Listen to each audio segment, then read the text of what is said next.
Okay, so hi everybody. So today we got an interview. I'm super excited because I have Kathryn Lefrancois with me.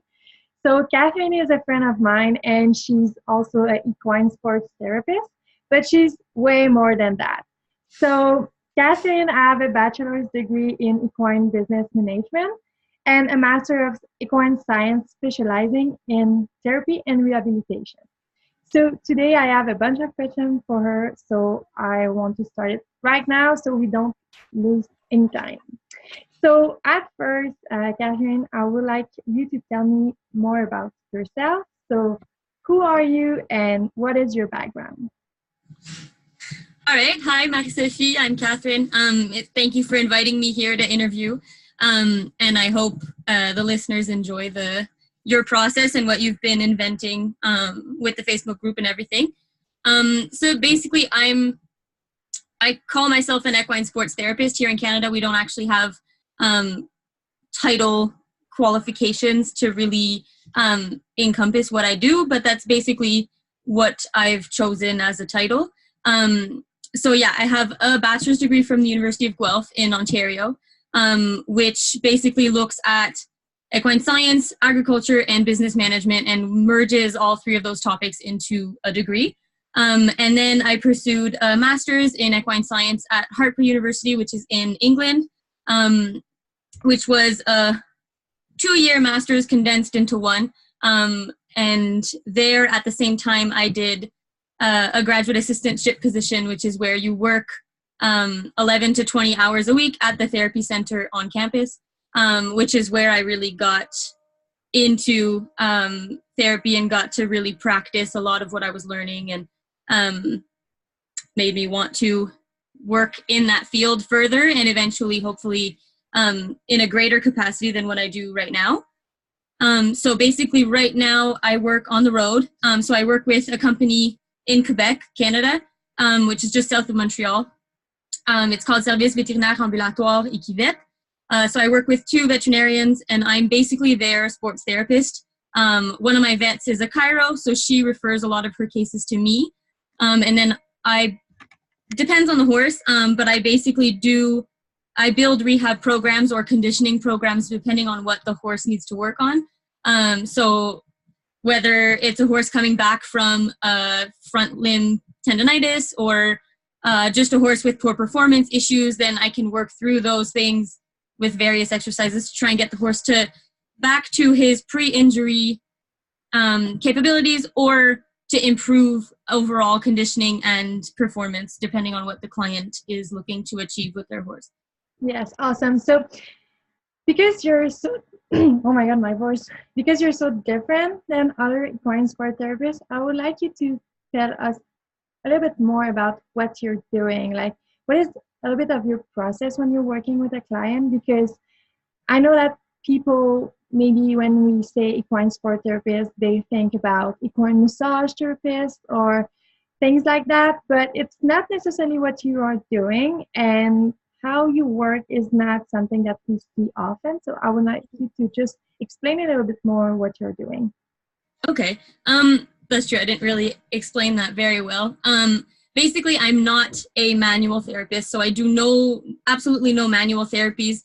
I don't do massage. I don't do, obviously, chiro, osteo, all those things are protected titles. But I do no manual therapies whatsoever. All my work is basically exercise-based rehab. So in general,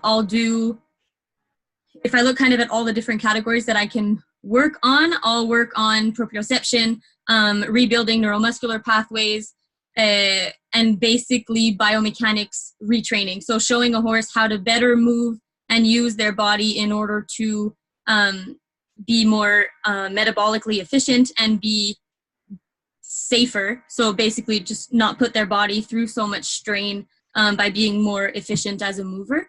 And that'll adapt based on what the client needs or where the horse is at.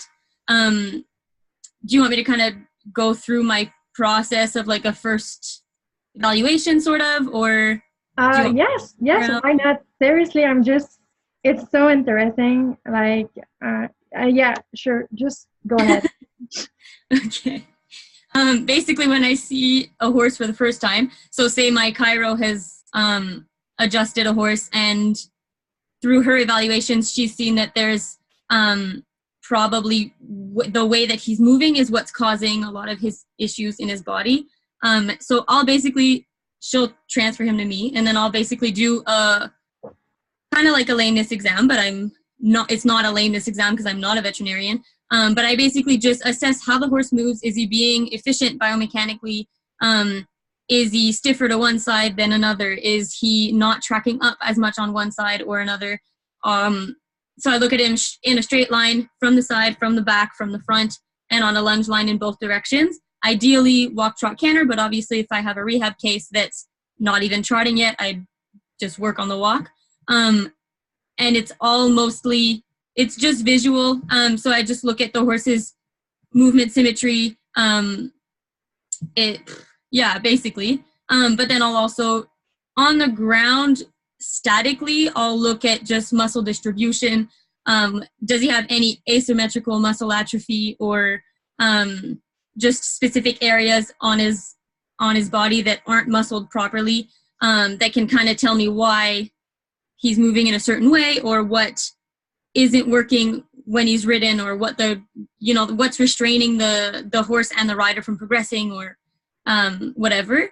So basically, once I've done a full evaluation, then it kind of gives me an idea of what the horse needs to work on, and then I adapt the last 15 minutes of my sessions, my first evaluations are basically just trying on equipment on the horse and just doing a really basic desensitization and see if what I have in mind as exercises will actually be working what I want to be working.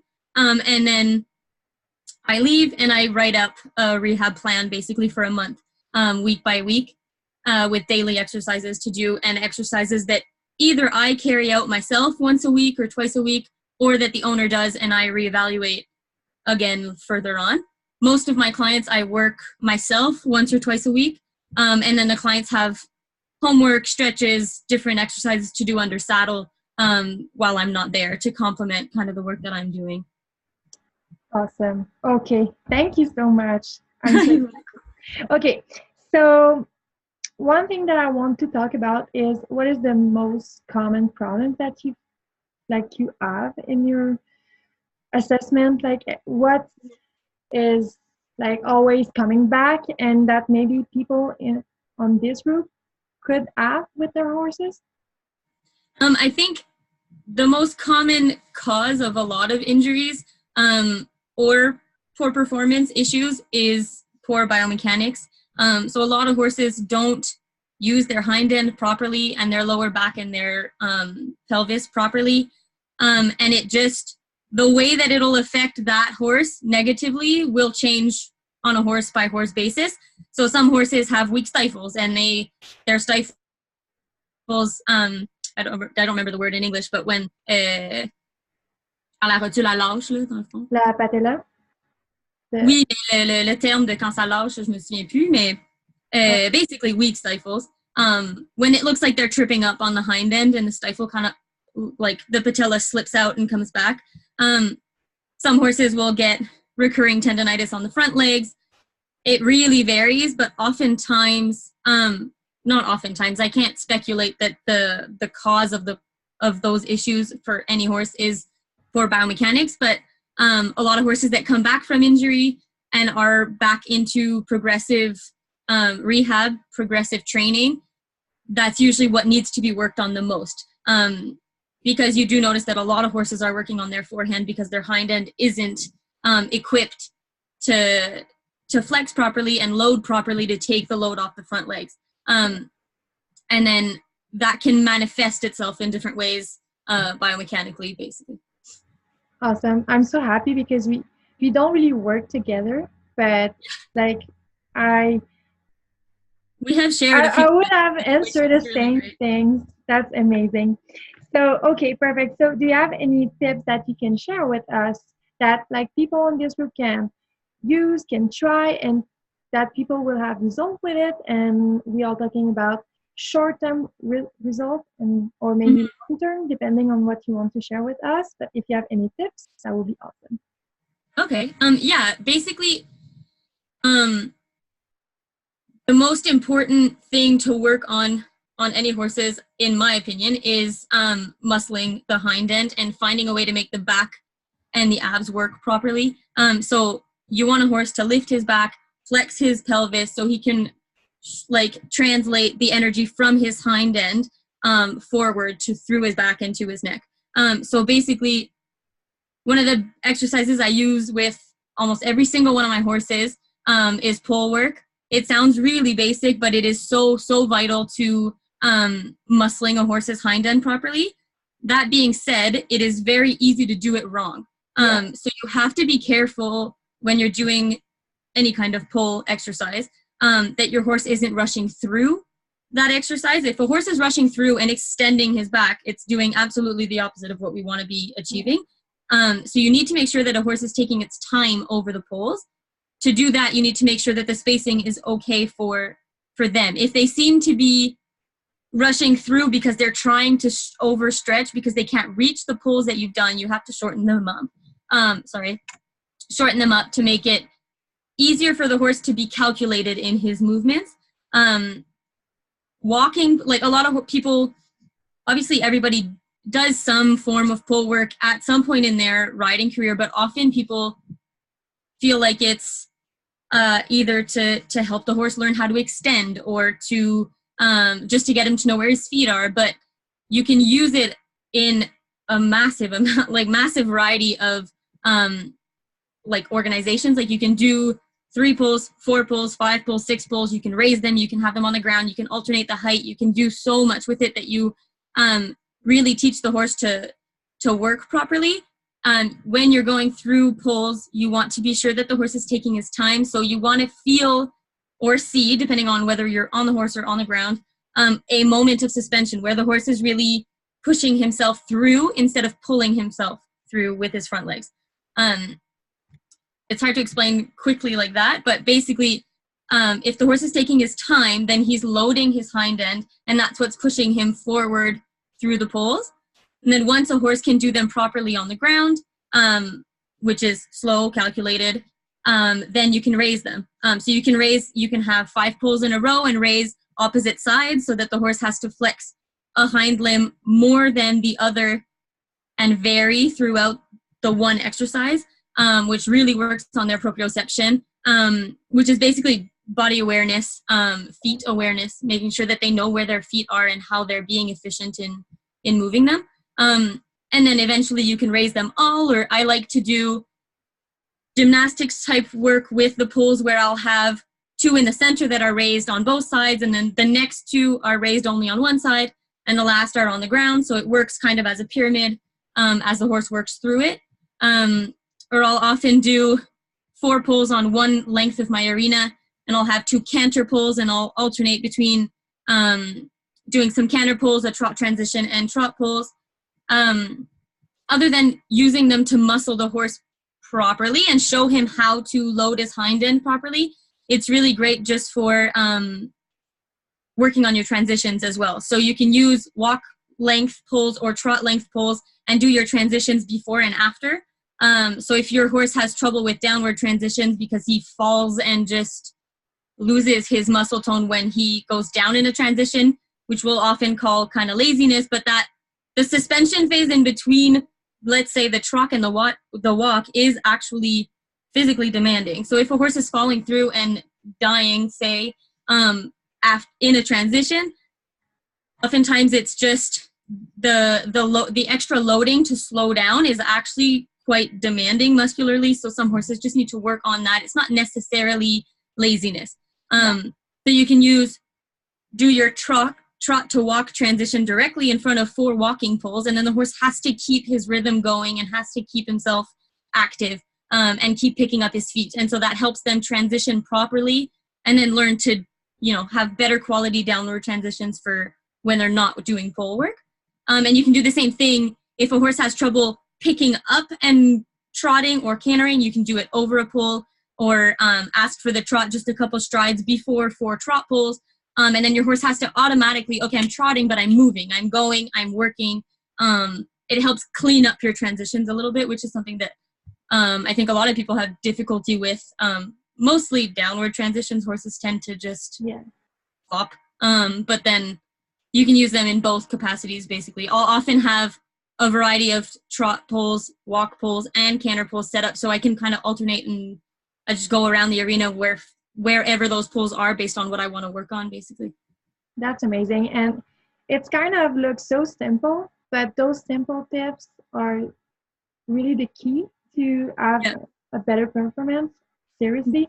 And I think that you told us like a lot of things, a lot of information that like I will listen to this video again, of course, and people should do that. Because there's so many information, and processing that and then asking yourself, am I doing it properly? Yes, I'm doing pole work, but is it that efficient with my horse? Because it's so easy for them to, like you said, not doing it right. So yeah, awesome. I'm so happy with that. So I want to say to people that are listening right now that if you have any question, because you will probably you have like a lot of info in this video, and it's really amazing, and you have to think about this because it's seriously something that if you don't do, you will lose performance. Like we can see it with our own clients that you can do, like you can be good, you can have a good riding, you can have a good dressage, but at some point you'll hit a wall. And there is where at those moments people call us and then are like, oh, I can do that, oh, I have problem with that. And this is the kind of tips that we give, so you have them without even having to call us. So if you have any question, well, I will ask you to just put them below the video, so everybody will be able to benefit from the question and the answer. And if there's anything that you would like to really talk privately, you can also message Kathryn, but I will really appreciate if you just do it below the video. So I really want to thank you for your time, for this interview, and for all this answer. I'm really happy with it, and I'm sure that will help so many people. Thank you for having me. You're welcome.